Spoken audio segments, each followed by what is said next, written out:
neto, que também a gente conheceu, ele é conterrâneo também do meu pai, lá de Itaboraí. E aí, muita alegria que a gente recebe neto aqui. É mais um irmão que chega à nossa casa, né? Graças a Deus. E ele vai falar também um tema muito maravilhoso. Que eu até disse, neto, que tema lindo. Nossa mãe, né? Maria Santíssima, mãe dos aflitos.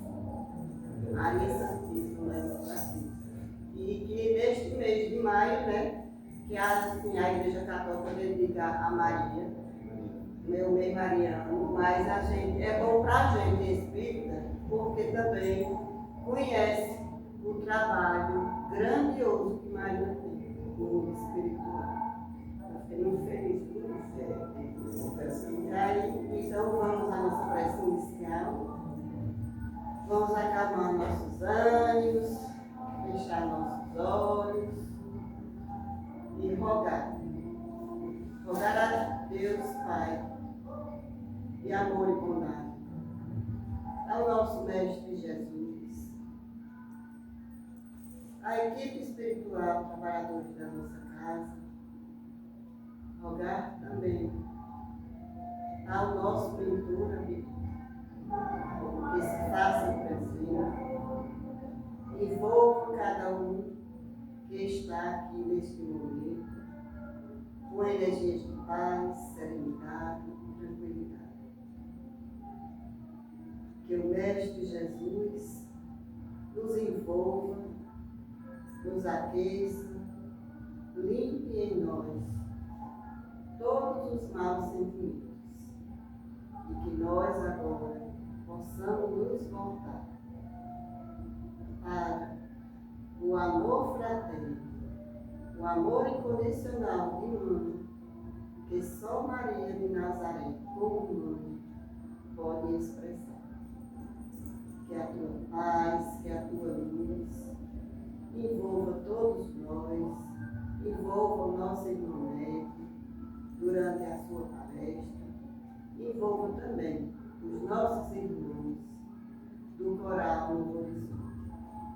Que a tua paz, que o teu amor esteja sempre conosco. Que assim seja. Você vai dar então, vamos à apresentação. Bravo. Bora, Tota. Deu foi só no quê, Tota?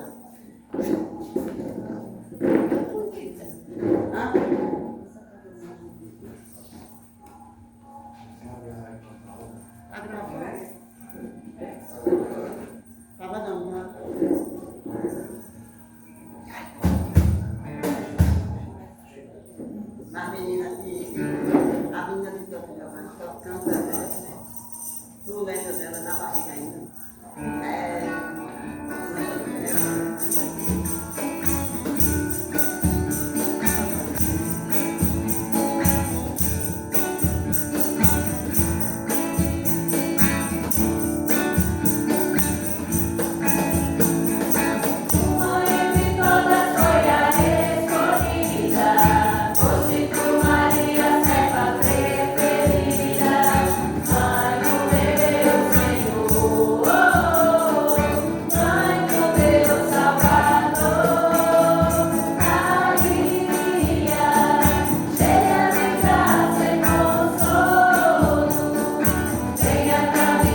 Final tem mais. Nada. Mais tarde voltaremos. Mais tarde.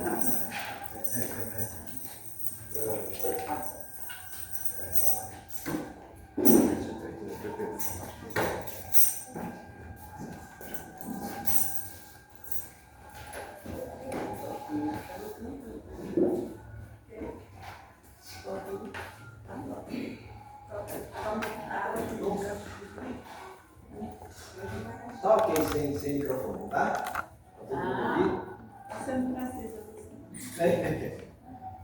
Mais uma vez, aproveitando aqui o ensejo aqui, agradecer essa oportunidade, né? O Grupo Espírita Novo Horizonte já tem essa parceria com esse Grupo Despertar da Consciência, né? E também dá assistência especificamente ao Grupo Maria Nazaré, lá em Carnaúbeira da Penha. Mas a ideia nossa, eu creio, é que as casas espíritas, elas irmanem-se cada vez mais, né? Porque o movimento espírita é composto de nós, trabalhadores. A doutrina espírita é uma, o movimento é outro, e ambos, né, tentam se aproximar, a doutrina e o movimento, e isso cabe a nós, trabalhadores, né, com os nossos esforços, lendo, interpretando da melhor maneira possível e colocando os ensinamentos do Evangelho de Cristo à luz da doutrina dos Espíritos, a gente fazer essa construção do que é o movimento espírita. Então, é muito natural e esperado que as casas sejam solidárias entre si, né? Que a gente faça essa interação, que nós possamos trabalhar de maneira conjunta, né? Recentemente eu queria fazer uma palestra no GAM, no Grupo de Assistência Mediúnica, lá no Recife, e por motivos assim mais ligados a questões materiais eu não pude ir fazer essa palestra. Mas depois eu fiquei refletindo. E meu Deus do céu, eu saio daqui para fazer uma palestra no Recife, com tantos palestrantes que tem no Recife, né? Mais bem aquilatados. E às vezes eu nunca fui aqui nas casas vizinhas aqui, né? Na própria cidade, né? E isso é meio que um contrassenso, né? Então eu apaziguei o meu coração, entendendo que se eu ajudar, puder contribuir com essas palestras por aqui, eu estaria fazendo o meu trabalho, né? Afinal de contas, a gente tem esse entendimento dentro da nossa doutrina que a gente deve florescer no jardim onde Deus nos plantou, né?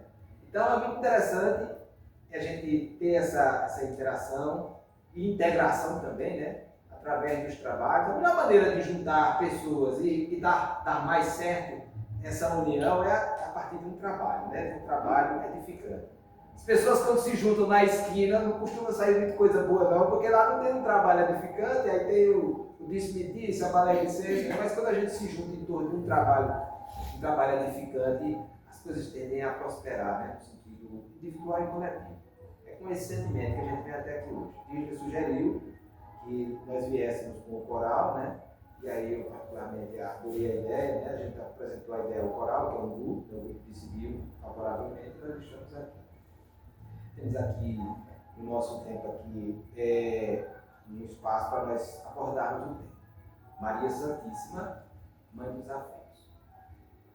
Eu vou começar essa fala e eu vou precisar enxugar assim os conteúdos, mas vou procurar deixar aqui o que nós viemos apreciar, que é Maria, Mãe dos Afetos, me reportando a um corte de internet, onde eu vi um palestrante também. Na verdade ele estava passando por uma entrevista, num podcast, ele dizendo, me admira muito essa perseguição ferrenha que existe, não de todos, mas de alguns, com a figura de Maria, Mãe de Jesus. Aí ele colocou assim, eu nunca tinha pensado por essa linha de raciocínio desse. Ele disse, veja, Maria, Mãe de Jesus, disso ninguém duvida. Maria, a mulher que recebeu Cristo, né? Ninguém duvida disso, não há dúvida sobre isso. Aí ele disse, pois bem, o que um filho pensaria se presenciasse alguém falando mal da mãe dele? O que nós pensaríamos se alguém falasse mal das nossas mães? Aí eu digo, poxa, eu nunca tinha pensado por essa linha de raciocínio, né? Ele disse, será que o Cristo se agrada desses ataques à sua mãe? Então, a pessoa que muitas vezes, em nome de uma interpretação dogmática, né? De uma crença, de uma denominação, que tudo isso está fundamentado naquela ideia de não adorar imagens, nem adorar nenhuma entidade ou pessoa que não seja o Cristo e o Pai Celestial. Ok? Ninguém está tirando a autoridade do Mestre Jesus, tampouco de Deus, Pai Todo-Poderoso. Mas o fato de a gente reverenciar alguém que veio até aqui entre nós e superou as mazelas que nós não conseguimos ainda superar e demoraremos muito tempo para superar, é no mínimo alguém que merece o nosso respeito, né? Como pessoa humana, mas também à luz dessa doutrina e até das crenças outras, né? O catolicismo apostólico romano principalmente, a figura espiritual de Maria. Né? Não vamos entrar na seara de como o catolicismo interpreta Maria ou como as reformadas a interpretam, porque não é esse o propósito. Não nos cabe fazer juízo de valor sobre isso.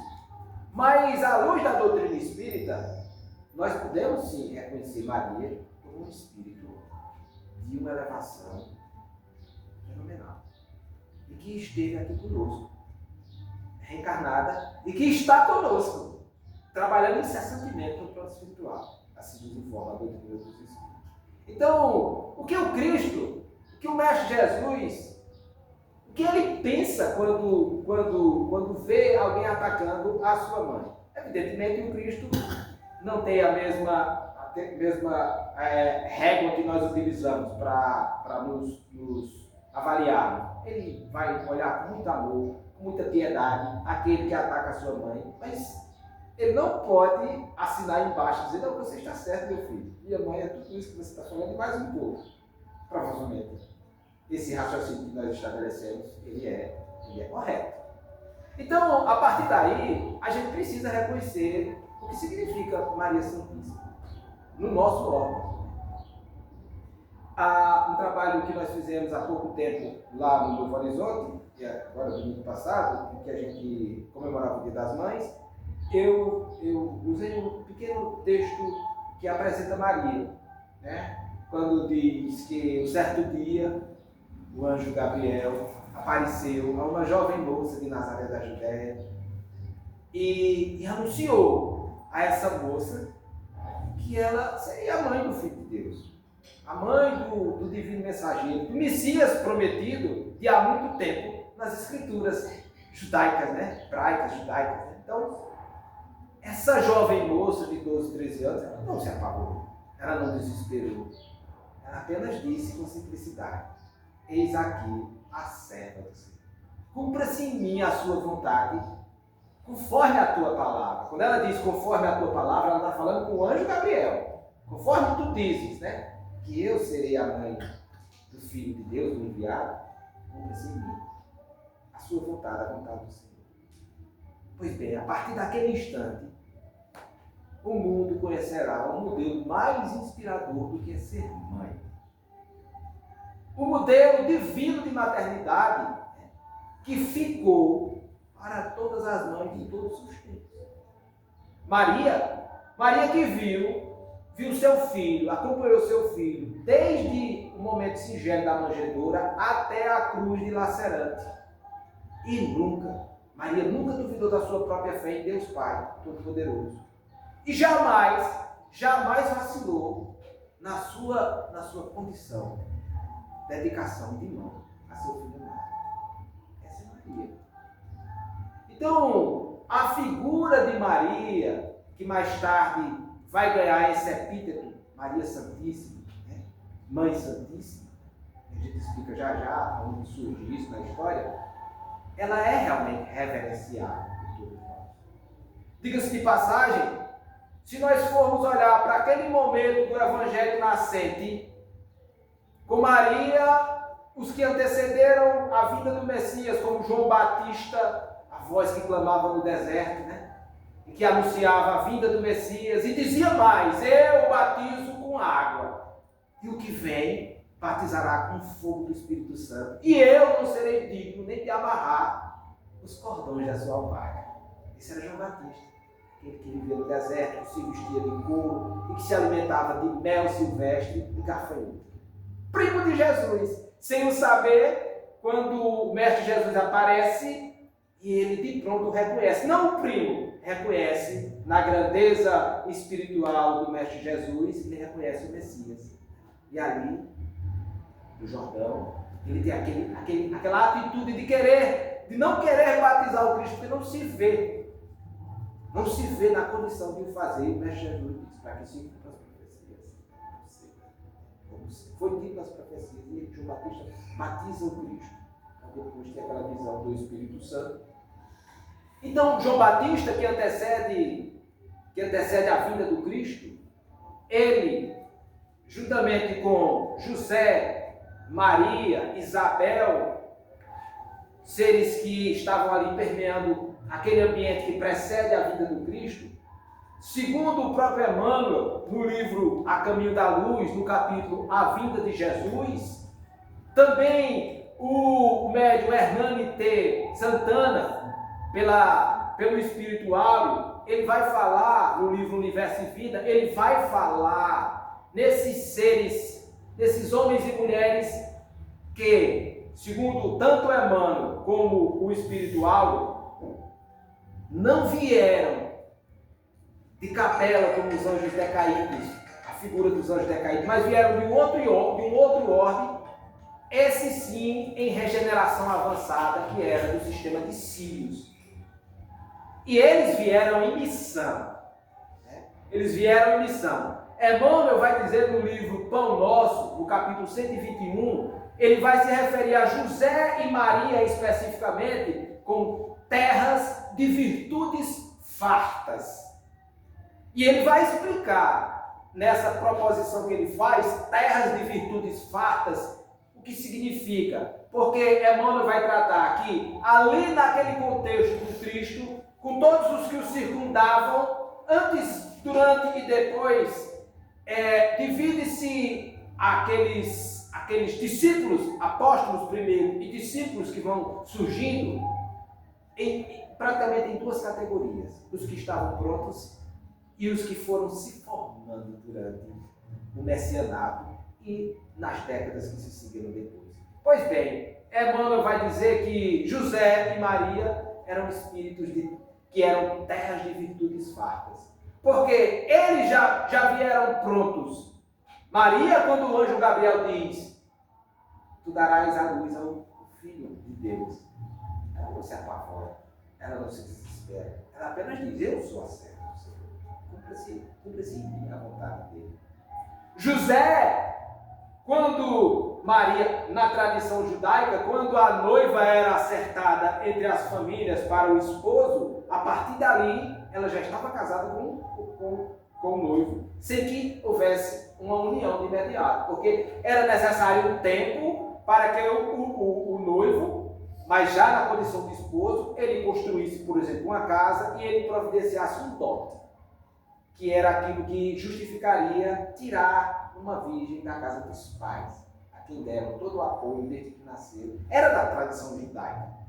E José, não tendo ainda conjunção carnal com Maria, quando a percebe grávida, ele intenciona, diz o Evangelho, intenciona abandoná-la. As pessoas observam de longe e acham que seria um ato covarde, mas os exegetas, os estudiosos, explicam que em Deuteronômio, quando trata sobre a questão, no capítulo 20 a 32, quando trata sobre a questão do casamento e as leis que regem, diz que quando uma virgem for acusada de ato impróprio e algo que envergonhe, ela poderia até ser apedrejada. Mas para que isso acontecesse, era necessário que o esposo a acusasse.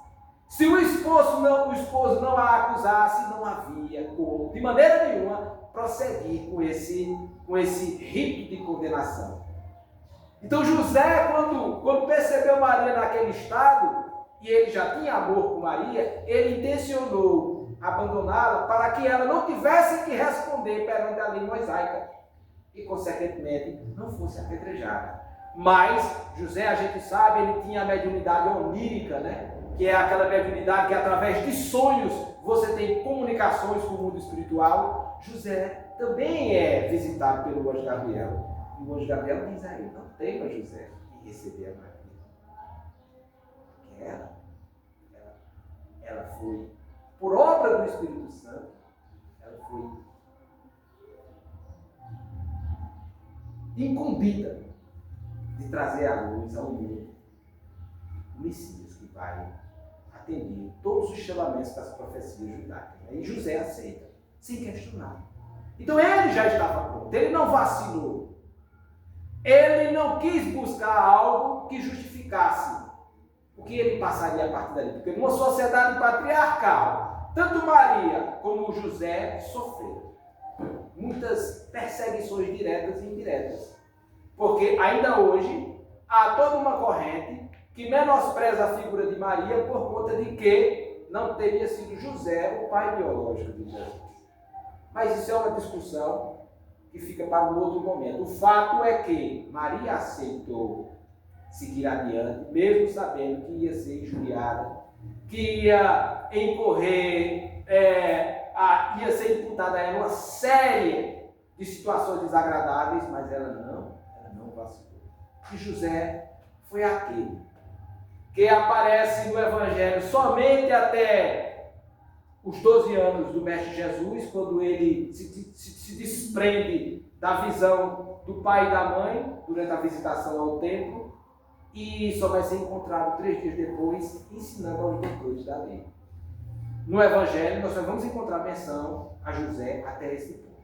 Entende-se que a partir daí, em algum momento, ele desencarna e só Maria segue acompanhando o Mestre Jesus.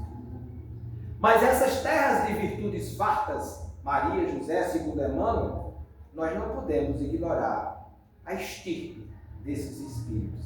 Porque todos os outros que fizeram parte daquela comitiva foram aprendendo conforme os dias e as décadas foram passando. Paulo, o grande perseguidor cristão, responsável pela morte de Estevão, quase conseguiu finalizar a vida de Ananias, né, para as portas de Damasco. Ele tem aquela visão maravilhosa do Cristo, converter-se e a partir dali virar o grande responsável pelo trazimento do Evangelho ao mundo ocidental. É Paulo, o apóstolo dos gentios. Pedro nega o Cristo 3 vezes, para depois, lá na porta formosa do templo, ele, conforme está em Atos dos Apóstolos, ele se redimir.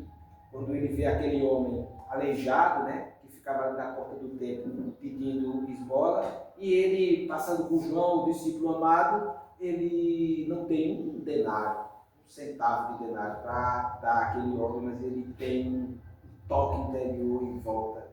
E diz: eu não tenho ouro nem prata, mas tudo que eu tenho, isso eu te dou. Levanta-te e anda em nome do Cristo Jesus, do Cristo. E o homem auxiliado levanta, fica de pé e fica curado. Ali Pedro se redime, porque ali ele aprende o verdadeiro significado do amor. É ali que ele começa a jornada dele para se transformar no grande pilar do que hoje a gente entende como a cristandade. Pedro.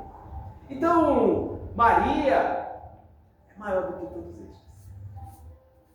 Quem serviu depois como referência para todos os que estavam naquele entorno espiritualmente, que tinha ligações puras com Cristo, senão Maria de Nazaré.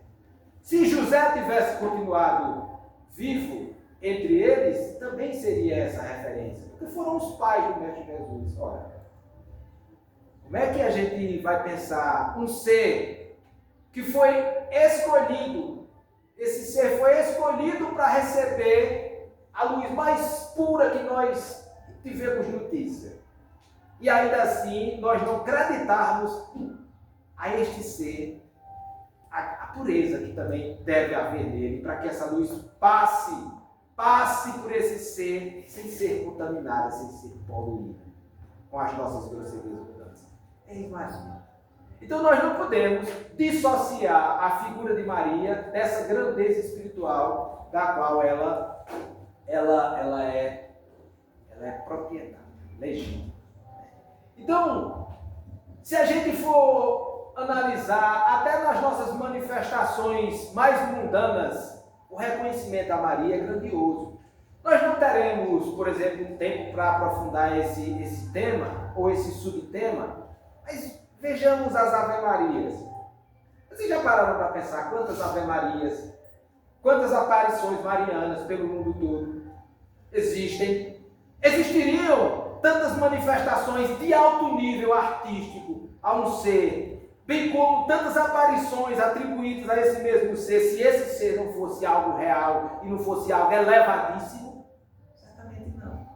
Porque quando aquilo não tem, quando um tema, um ser não tem conteúdo e consistência, ele vai esmorecendo e vai ficando na poeira do tempo. Ao contrário, quando ele tem conteúdo e tem consistência, ele vai cada vez mais se confirmando.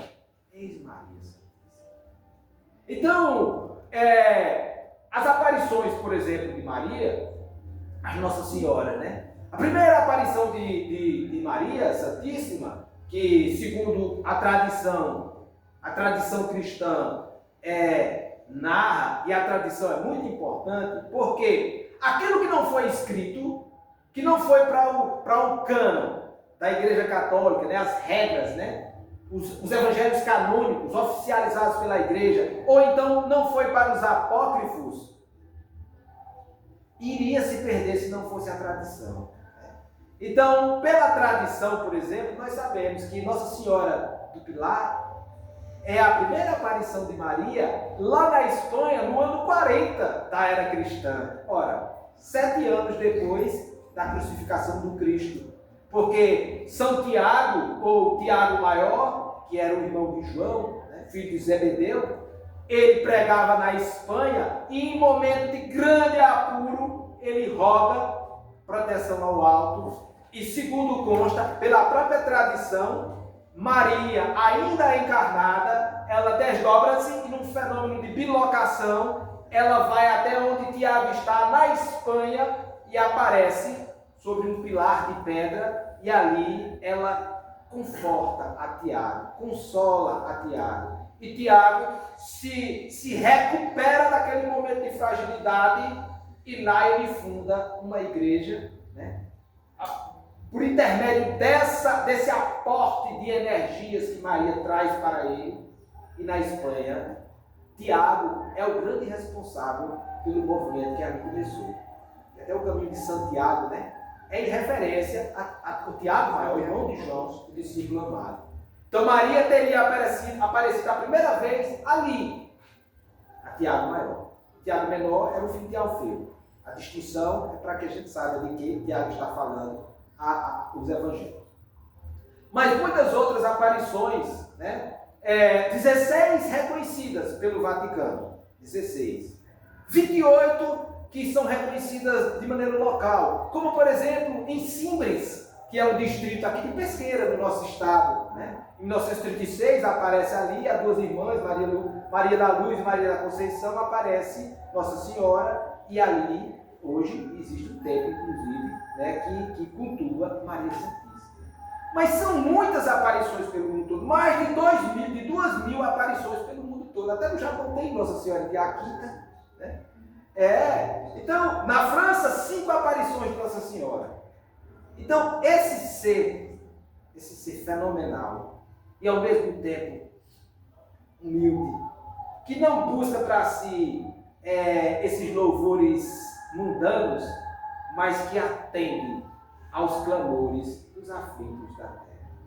Como esquecer, por exemplo, que no livro Memórias de um Suicida, um livro que a gente está até estudando, num estudo online que a gente faz com o Carnal Beira da Penha, aos sábados, de 3 às 4, nesse horário eu estaria fazendo, se tivesse encertalhado. Como não reconhecer o papel importantíssimo de Maria recebendo os suicidas, esses nossos irmãos e irmãs em situação extremamente desfavorável, porque a situação de um suicida é extremamente desfavorável.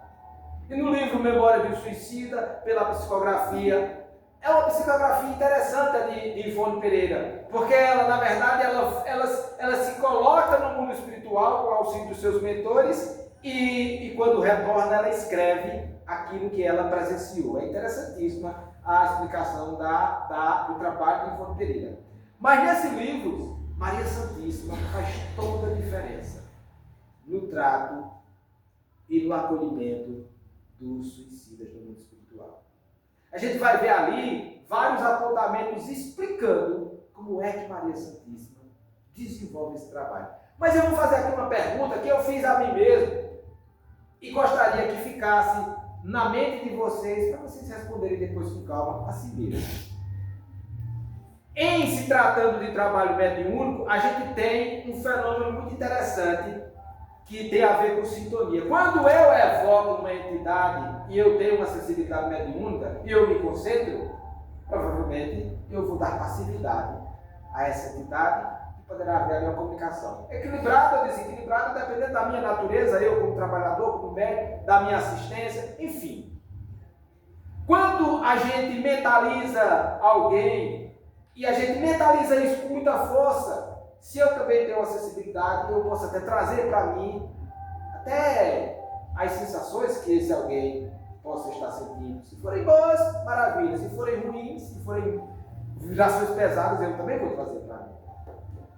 Agora, o que dizer de um ser que é capaz, no mundo espiritual, de estabelecer uma porta aberta de si mesmo, para todos os sofredores do mundo?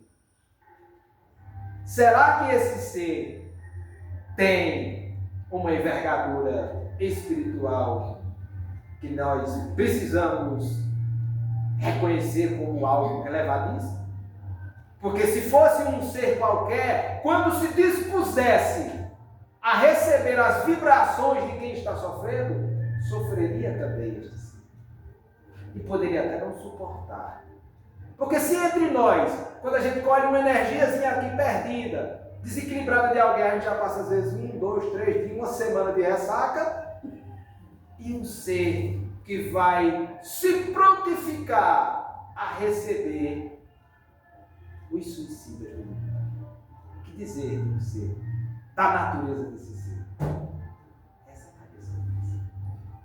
Então não há como ignorar o peso da importância de Maria Santíssima. Não se sabe pela tradição ou por registros históricos o que Maria fez depois da crucificação do Cristo, porque somente até o capítulo 2 do Atos dos Apóstolos, no dia de Pentecostes, tem uma citação a Maria Santíssima. Depois não tem mais citações. Nós não sabemos se ela ficou em Jerusalém ou se ela foi para Éfeso. São as duas linhas mais destacadas. O fato é que, se o Mestre Jesus entrega Maria ao discípulo amado e entrega o discípulo amado como filho de Maria, segundo a tradição judaica, Maria deveria ficar com seus filhos, se é que teve filhos depois do Cristo, ou se José teve filhos antes. Nós não sabemos. Criteriosamente, nós não sabemos. Há estudos que dizem que sim, que não. Mas o fato estabelecido pelo que diz as Escrituras é que Maria foi com João. Porque o Mestre confiou Maria a João. E se João vai para Éfeso, e lá inclusive ele é sepultado, Maria provavelmente foi também com João. E lá, segundo a narrativa do livro Boa Nova, de Humberto de Campos, pelo psicógrafo Chico Xavier, no capítulo 30, que trata sobre Maria, diz que Maria, do alto de uma colina onde João construiu uma casinha de pedra, ela observava o marejeu e lembrava do Tiberíades, o grande lago, o lago já de Genezaré, ou o mar da Galileia, por onde o Cristo navegou e onde ele pregou em suas praias para milhares de pessoas. Ela lembrava, mas ao mesmo tempo ali, naquela colina, no promontório, como diz a narrativa, ela recebia os desvalidos que chegavam ali em busca de consolo. João fundamentando a igreja em Éfeso e Maria recebendo em sua casa, como fez lá em Jerusalém, nos primórdios da Casa do Caminho, da qual nós temos notícia, né?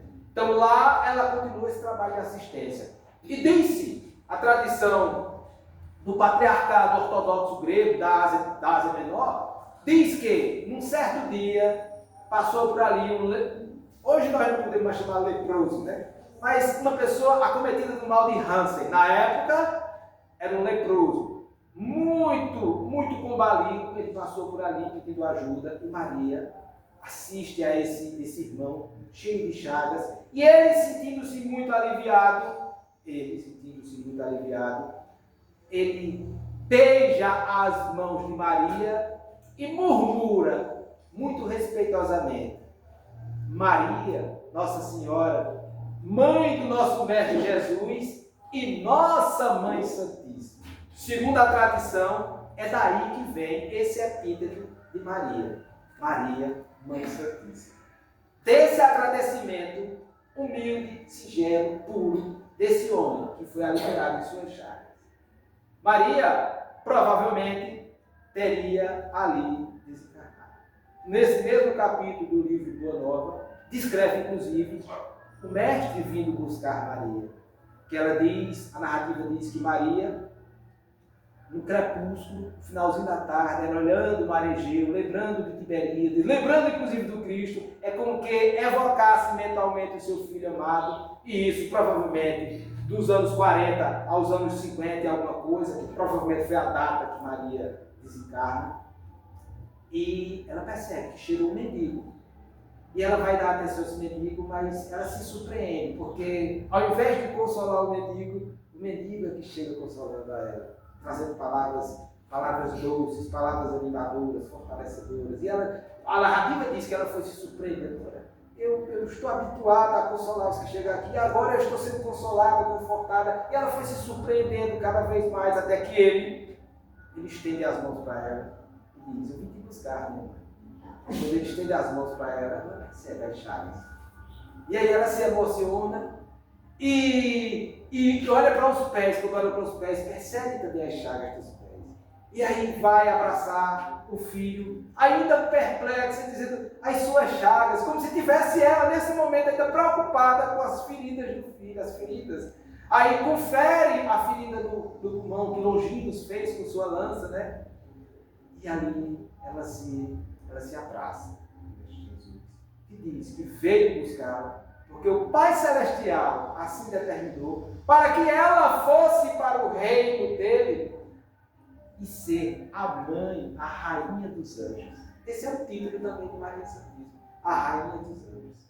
Diz a narrativa que ela fica ali ainda durante um tempo, mas quando chegam para conferir, ela não está mais acordada, lúcida falando. Ela está viva ainda, mas está uma espécie de transe, até que chegue o próprio desfalecimento do corpo, quando ela se desprende. A tradição vai falar esse momento do processo de dormição, né? Que é quando o espírito entra num estado de letargia para depois se desprender do corpo. Porque o dogma da Assunção de Maria fala que ela depois é conduzida aos céus pelos anjos. E quando o Cristo ascende, a ascensão do Cristo é Ele próprio se elevando aos céus por suas próprias forças. A Assunção, segundo a tradição, é quando o ser ele é conduzido pelos anjos. Tem essa diferença.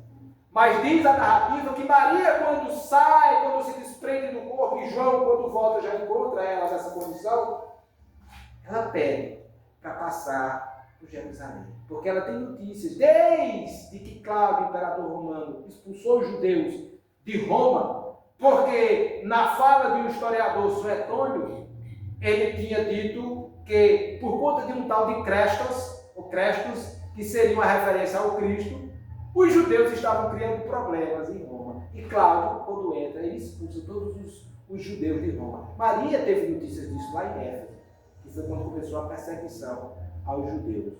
Então, ela quando sai dali, segundo a narrativa de Humberto de Campos, ela passa pelos cárceres onde os cristãos estavam sendo encurralados, aprisionados, para depois serem jogados às feras. E ela passa como um último movimento de mãe, aí próximo da nossa crosta terrestre, ela passa por ali consolando todos eles. Até que quando ela presencia uma moça muito combalida, muito maltratada pelos sofrimentos, ela aproximando-se dessa moça, ela espiritualmente, ela sugere que aquela moça cante. Ignore as dores, entenda que ela está partindo para o reino do mestre e cante. E diz a narrativa que aquela moça começa a cantar e com esse canto ela acaba envolvendo todos aqueles mártires que estão prestes a serem sacrificados. E esse cântico dessa moça, inspirada por Maria, vai fluidicamente fortalecer a todos aqueles espíritos que estão para ser sacrificados, aqueles corpos que estão para ser mutilados pelas feras, e eles se entregam com todo amor, porque entendem que ali é o ponto de libertação para eles próprios. Essa é Maria Santíssima. Nós poderíamos passar muito mais tempo trazendo informações sobre ela, mas dado o avançado da hora, nós ficaremos por aqui apenas destacando a grandeza desse ser que nós podemos e devemos evocar nas nossas preces. Toda vez que nós o fizermos, ali junto de nós ela estará para nos confortar como a mãe acolhedora que é. Maria Santíssima. Agradeço a atenção de todos vocês. Gostaria de voltar aqui outras vezes, inclusive, para desenvolver esse tema, mas fica para mim a certeza de que quando nós evocamos a imagem de Maria e quando nós procuramos reconhecer da maneira singela o grande espírito que é e a proximidade que Maria tem com o sol espiritual que é o Mestre Jesus, nós, só por esse simples fato, nós já podemos nos sentir confortáveis. Então agora, para finalizarmos, vamos apreciar essa bela melodia que tem a ver com esse ser grandioso.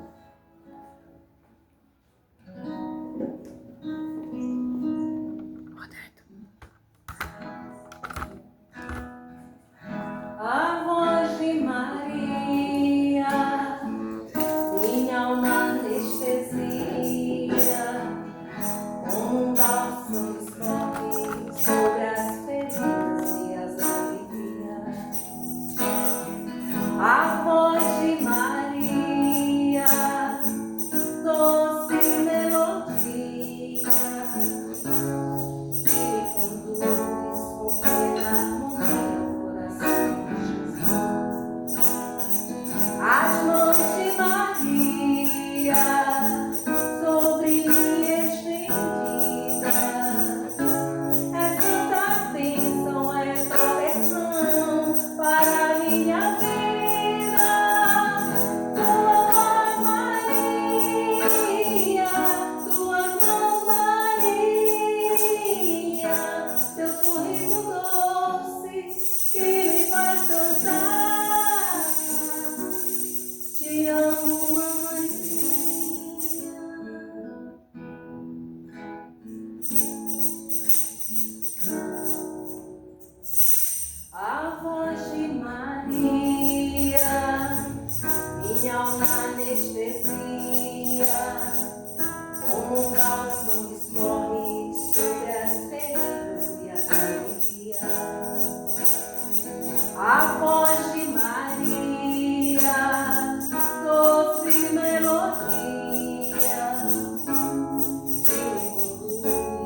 Maria vai cantar? É. Maria, vem cantar. Ela quer cantar. Maria, cante. Pedacinho do céu, né? Sabe, ela Olha nas faixas aí. Nas faixas aí, atrás, nessas faixas tem também.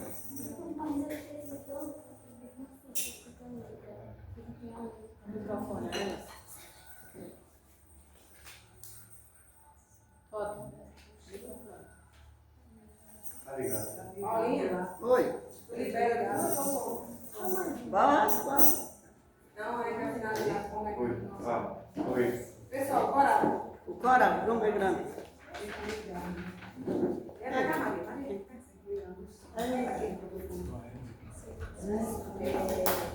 Pedacinho de você. Oi, ah, Ali Ela na não está, né? oi. Coragem vai cantar com a grande no amor. Oi, ah, oi. Oi. Você quem sabe? Testing, doing, Lulu. Oi, Vai chamar um pouquinho aí. oi, ah, Esse tá bom, né? oi. Tá bom? Tá bom, né? Maria. Fala aí, fala. Vai, fala. Fala.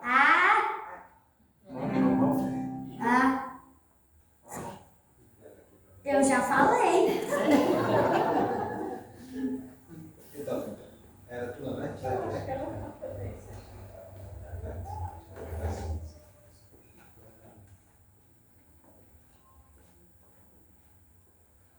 Não tem as coisas.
Porque não deixa de dar. Finalizar agora com a minha. Finalizamos os próximos, glória a Deus. Eita. Ok, estou só sendo eu. Eita, tota. Estou só sendo eu, como eu acho que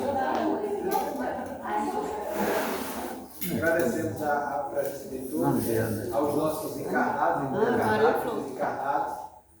E agora vamos proferir a nossa prece de agradecimento, incluídos nesse sentimento maior, né, de reconhecimento à nossa Maria Santíssima, esse ser de dimensões inimagináveis por nós, né, que nos assiste a todos. Façamos a nossa prece de agradecimento.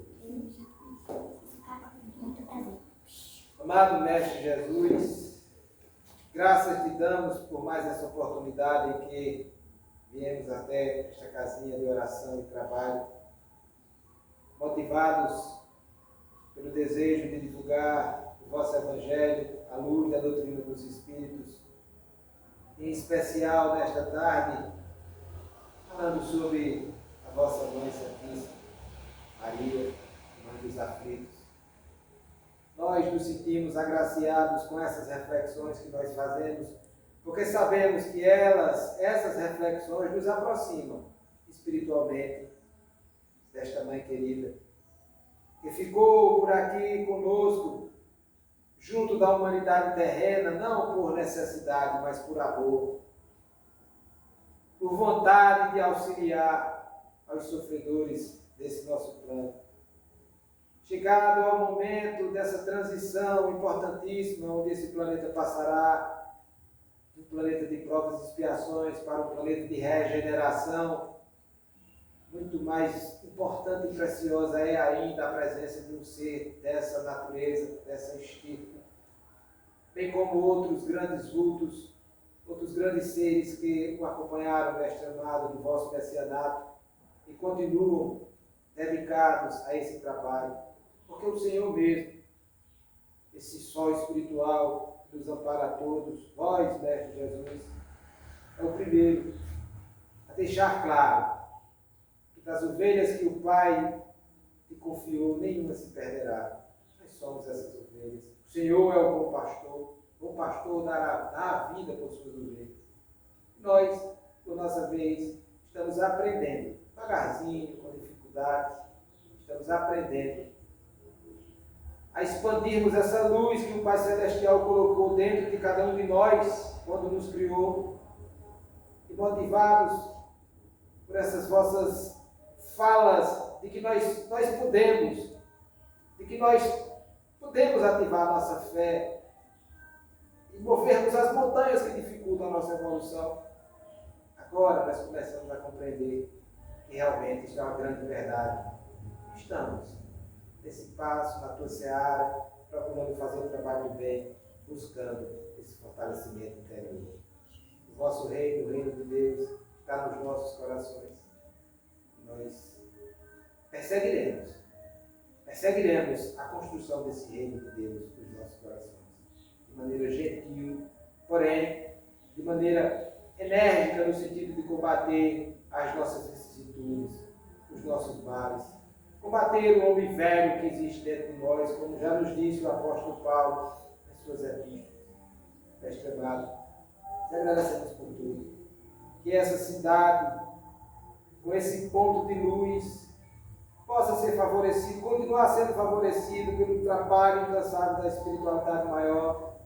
Que Maria Santíssima, essa Mãe que nos acolhe a todos de maneira carinhosa, profundamente amorosa, que ela permita que os trabalhos aqui nesta cidade aconteçam cada vez mais com prosperidade. E que as dificuldades que aparecem agora não sejam o suficiente para nos amedrontar ou para fazermos pensar em recuar, porque recuar não é uma opção. Nesta amada Maria Santíssima, nos agradecemos humildemente por toda a humildade que nós podemos comportar em nossos corações por esse momento da nossa evolução. E continuamos pedindo, também humildemente, continuar nos auxiliando a todos, encarnados e desencarnados, hoje, agora e sempre. Assim seja.